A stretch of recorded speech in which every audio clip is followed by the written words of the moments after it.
Doctor BR Ambedkar రచించిన రాజ్యాంగ ఫలాలు పేద బడుగు బలహీన వర్గాలకు అందరికీ అందాలన్నదే అంబేద్కర్ ఆశయమని దానికి తూట్లు పొడిచేలా మాల సోదరులు వ్యవహరించడం సరికాదని టీఎంఆర్పీఎస్ జాతీయ అధ్యక్షులు తప్పెట్ల శ్రీరాములు మాదిగ అన్నారు. సోమవారం సూర్యాపేట జిల్లా కేంద్రంలోని ఆయన నివాసంలో ఏర్పాటు చేసిన టీఎంఆర్పీఎస్ జిల్లా కమిటీ సమావేశంలో మాట్లాడారు. సోమవారం సూర్యాపేట జిల్లా కేంద్రంలోని ఎంఆర్పీఎస్ జాతీయ అధ్యక్షులు తప్పెట్ల శ్రీరాములు మాదిగ నివాసంలో ఏర్పాటు చేసిన టీఎంఆర్పీఎస్ జిల్లా కమిటీ సమావేశంలో ఆయన మాట్లాడారు. ఎస్సీలలో 59 ఉపకులాలు ఉంటే వారికి రిజర్వేషన్లు అందడం లేదని, అందుకే వారంతా ఎస్సీ వర్గీకరణ కోరుతున్నారని అన్నారు. అసలు మాల సోదరులు ఎస్సీ వర్గీకరణను ఎందుకు వ్యతిరేకిస్తున్నారో చెప్పాలని, బహిరంగ చర్చకు వచ్చి సమాధానం ఇవ్వాలని, మాదిగలు ఎవరికి వ్యతిరేకం కాదని వ్యక్తిగత కక్షలతో మాల సోదరులు వ్యవహరించి ఎస్సీ వర్గీకరణకు అడ్డుపడడం సరికాదన్నారు. ఒక కుటుంబంలో నలుగురుంటే ఎలా విడిపోతారో అలాగే మాదిగలు విడిపోవాలనుకుంటున్నారని, మాదిగలకు మాలలకు ఎప్పుడూ శత్రువులు కాదన్నారు.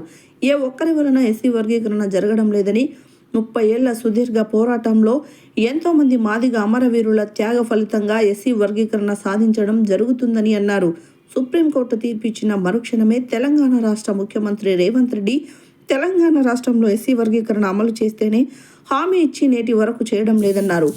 టీఎంఆర్పీఎస్ జిల్లా అధ్యక్షులు పుట్టల శ్రవణ్ కుమార్ మాదిగ అధ్యక్షతన నిర్వహించిన ఈ సమావేశంలో మహిళా విభాగం జిల్లా అధ్యక్షురాలు బొడ్డు సైదమ్మ, టీఎంఆర్పీఎస్ పట్టణ అధ్యక్షులు పిడమర్తి మధు, టీఎంఎస్ఎఫ్ జిల్లా అధ్యక్షులు మీసాల శివరామకృష్ణ, టీఎంఆర్పీఎస్ నియోజకవర్గ ఇన్ఛార్జి బొడ్డు మల్సూర్, ఆత్మకూరేస్ మండల అధ్యక్షులు బొల్లె అశోక్, మండల ఉపాధ్యక్షులు సూరారపు నాగయ్య, గ్రామశాఖ ఉపాధ్యక్షులు మీసాల గౌతమ్, గ్రామశాఖ అధ్యక్షులు గంగారపు సాయిరాం, పొడపంగి విఘ్నేష్, ములకలపల్లి శ్రీను, ములకలపల్లి అంజయ్య, వేదాసు ధనమ్మ, బొడ్డు వెంకటమ్మ, యాతాకుల సంధ్య తదితరులు పాల్గొన్నారు. అలా ఫోటో తీసుకుంటాడు వెనక పోయి తీసుకో, అందరూ వస్తారు.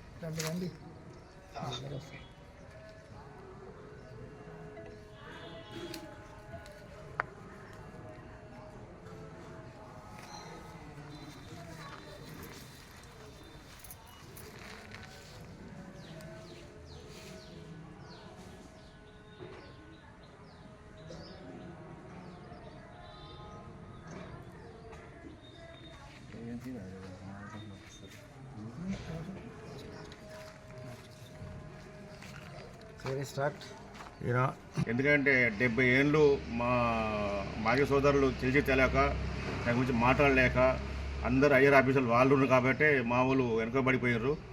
వాళ్ళు కులం పేరు మాది మాది అంటాం మేము. వాళ్ళు ఏంటి వల్ల మీరు అంటే మేము మాలో మేము అర్జునం కావయ్యా మాలో అని అంటారు. ఆ రోజు అంటారు వాళ్ళు. అయితే మేము తెలితకోవాలని అనుకున్నారు. కానీ ఇప్పుడు మేము కళ్ళు తెరిచినా ఇప్పుడు 70 ఏళ్ళ నుంచి వాళ్ళే అయ్యర్ ఆఫీసర్లు, ఐపీఎస్ అన్ని డిపార్ట్మెంట్ వాళ్ళే ఉన్నారు.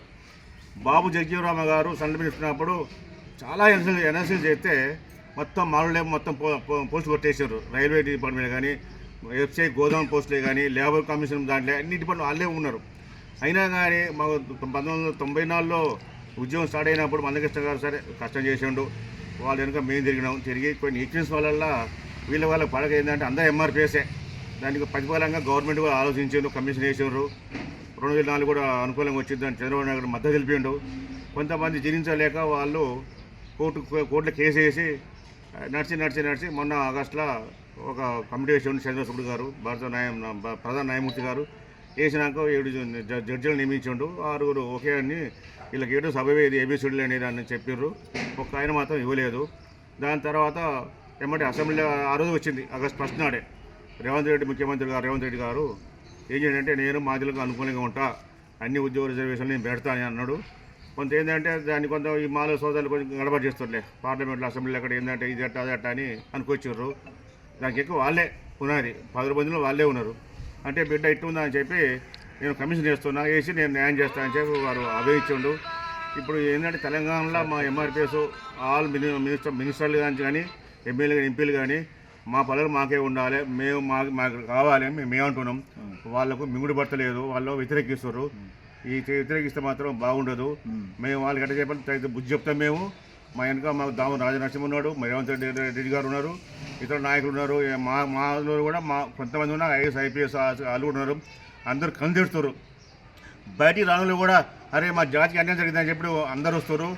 ఇది మాత్రం ఆగదు. ఇది రేవంత్ రెడ్డి గారు 100% అయింది.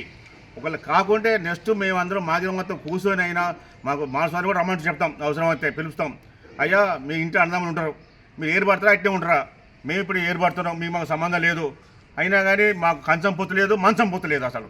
అయినా మీరు మాకు ఏం సంబంధం? మాకు చెప్పి చాలా ఉన్నాయి జరిగింది. ఆ చెప్పిన తోడనే మన ముఖ్యమంత్రి గారు మరి ఈ భారతదేశంలో నేనే మొట్టమొదటిగా ఈ తెలంగాణ రాష్ట్రంలోనే ఈ వర్గీకరణ అనేది అమలు చేస్తామని చెప్పి ఆయన మాట ఇచ్చటం జరిగింది. వారికి కూడా ఈ సందర్భంగా కృతజ్ఞత తెలియజేస్తున్నాం.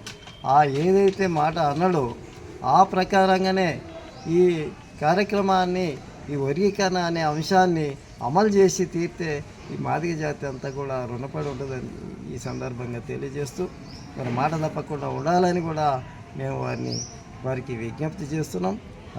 అలాగే ఈనాడు మాల సోదరులు మరి యాంటీగా ఉద్యమాలు మీటింగులు పెట్టడం జరుగుతుంది. మరి వాళ్ళు మీటింగ్ దేనికి పెడుతున్నారు అనేది వాళ్ళకి అర్థమవుతుందో అర్థమవుతలేదు. మరి మాకైతే ఏం అర్థమవుతలేదు. బాబాసాహెబ్ అంబేద్కర్ గారు మరి వారికి అన్నటువంటి కళలు ఏవైతే ఉన్నాయో, రాజ్యాంగ ఫలాలు ఈ భారతదేశంలో ఉన్నటువంటి అట్టడుగు నిమ్న జాతుల అన్ని వర్గాల ప్రజలకు, అన్ని వర్గాల వాళ్ళకు, పేదవాళ్లకు చెందాలనే దాని మీద రాజ్యాంగ ఫలాలు అందిస్తే ఈనాడు ఉన్న